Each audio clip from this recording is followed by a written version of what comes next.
కూటమి ప్రభుత్వం పనితీరు ఎలా అనిపిస్తుంది? చాలా హాయిగా మనశాంతిగా అనిపిస్తుంది, రిలాక్సేషన్. పథకాల విషయంలో కానీ ఏమండి పథకాల విషయంలో కానీ పథకాలు అంటే మేము గవర్నమెంట్ ఎంప్లాయీ కానీ మాకేమో పథకాలు ఏమి రావు. మరి ఇప్పుడు జగన్మోహన్ రెడ్డి 30 ఏళ్ళు నేనే పరిపాలిస్తాను, నెక్స్ట్ మేము వస్తాము అంటున్నాడు కదా, మీరేమంటారు? అట్ట అనుకోబట్టే మొన్న 11 వచ్చినాయి కదా. లాస్ట్ టైం కూడా అదే అన్నాడు, 175 అన్నాడు కదా. అంటే ప్రజల్లో ఇప్పుడే వ్యతిరేకత మొదలైంది, ఏ ప్రభుత్వానికి ఎంత వ్యతిరేకత లేదు, మేము ఇచ్చిన పథకాలు ఇంకా ప్రజలు గుర్తుపెట్టుకున్నారని జగన్మోహన్ రెడ్డి అంటున్నారు. కాకపోతే ఆయన అన్ని తాకట్లు పెట్టి స్కూల్లో ఎన్ని తాకట్లు పెట్టి ఇచ్చాడు, వీళ్ళు తాకట్లు పెట్టలేదు కదా. బయట నుంచి డబ్బు తెచ్చి ఒక్కటి కట్టదా వస్తున్నారు. అన్నీ ఒకసారి రావాలంటే రాదు కదా. బియ్యం పెట్టగానే అవదుగా అన్నాం, టైం పడుతుంది. మేము కరోనా కష్టకాలంలో కూడా మేము పథకాలు ఇంప్లిమెంట్ చేసామని వైసీపీ అంటున్నమాట, మీరేమంటారంటే? ఉన్న డబ్బులు కాబట్టి ఖర్చు పెట్టాడు. అదే ఇల్లు ఉంటే కానీ మొన్న వరదలు వచ్చినాయి, డబ్బు లేకపోయినా ఎక్కిన కొత్త అయినా కానీ ఎంత ఫాస్ట్గా ప్రతి ఇంటికి ఎలా జరగచ్చాడు. అర్ధరాత్రి దీనిలో వాటర్లు కూడా దిగిపోయేది ఎరగల. అదే అప్పుడు ఉన్నట్టయితే జగనన్న ఉంటే కూడి నీళ్ళు లేకుండా అలాంటి వచ్చేవాళ్ళు, ఆ నీళ్ళు బురద నీళ్ళు తాగాల్సి వచ్చేది. మరి ఇప్పుడు వాళ్ళేమో సంక్షేమం అంటున్నారు, కూటమి ప్రభుత్వం డెవలప్మెంట్ అంటుంది, ఎలా అనిపిస్తుంది? డెవలప్ అయితేనే కదా డబ్బు వచ్చేది.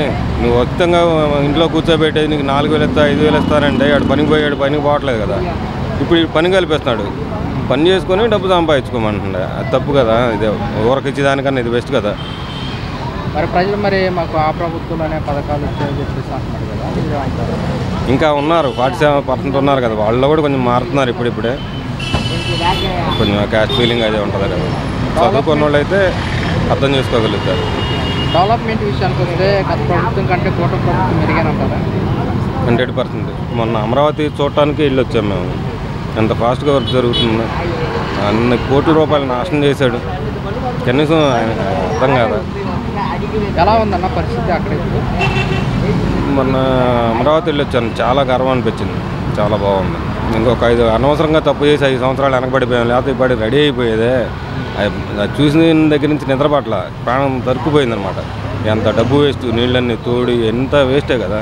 అటు పోలవరం నాశనం అయిపోయాయి. మనకుంది 2 కదా, అమరావతి పోలవరం 2 నాశనం చేశాడు కదా. డబల్ అయిపోయాలి. అంతకుముందు 50,000 కోట్లు అనుకుంటే ఇప్పుడు ఏముంది 1,00,000 కోట్లలోకి వెళ్ళిపోయింది. ఎవరు తిన్నట్టు? గిరికొండ 500 కోట్లు, అది ఉంది కదా వైజాగ్. రిషికొండ ఉంది, ఆ రిషికొండ 500 కోట్లు ఎవరు తిన్నట్టు? అట్లా పడేసి అది ఎవరు వాడుకోవాలి కూడా. అంత కాస్ట్లీ పీపుల్ ఎవరు లేడే. జగన్ తప్పితే ఆయనకే ప్యాలెస్లు కావాలి. ఆ ప్యాలెస్లు తీసుకుని డబ్బు అని ఇస్తే బాగుండు. ఇప్పుడు మన కనుక అమరావతి కనుక పూర్తయితే ఎలా ఉంటుంది అన్న, యువతకు కానివ్వండి పబ్లిక్ కానివ్వండి? బ్రహ్మాండం కదా. ఇప్పుడు మనకి ఒకరి మాటలు చెప్పాలంటే మన ఏపీలో వచ్చే ముసలోళ్ళు తప్పితే కుర్రోళ్ళంతా మన ఇంటి దగ్గర లేరు. అందరూ హైదరాబాద్, బెంగళూరు, మద్రాసు అటు చదువుకైనా కానీ ఉద్యోగానికైనా కానీ అటు వెళ్తున్నారు. ఇంకా ఉందంతా ఈ పెన్షన్దారులే. మొత్తం ఆ పెన్షన్ తీసుకోవడానికి కాపేశారు. బయటికి పోతే ఉండదు కదా. అబ్బాయి నువ్వు అక్కడ ఉద్యోగం చేసుకుని మేము ఇక్కడ పెన్షన్ తీసుకుంటాము, అలా జరిగిపోతుంది. అదే 2019లో కూడా చంద్రబాబు నాయుడు గారికి గెలుస్తుంటే ఎలా ఉండేది అంటారా? ఈపాడికి బ్రహ్మాండంగా ఉండేది. ఈపాడికి బ్రహ్మాండంగా ఉండేది కదా, హ్యాపీగా ఉండేవాళ్ళం. 5 ఏళ్ళు వెనకపోలే, 20 ఏళ్ళు వెనకపోయినట్టు అయిపోయింది. తర్వాత 2047 విజన్ కూడా అంటున్నారు సీఎం గారు. ఏమన్నా 2047 విజన్ 47 కూడా అంటున్నారు, మీకు ఎలా? ఇదివరకు చెప్పాడు కదా 2020 అన్నారు. ఆయన ముందుగా ఆలోచిస్తారు.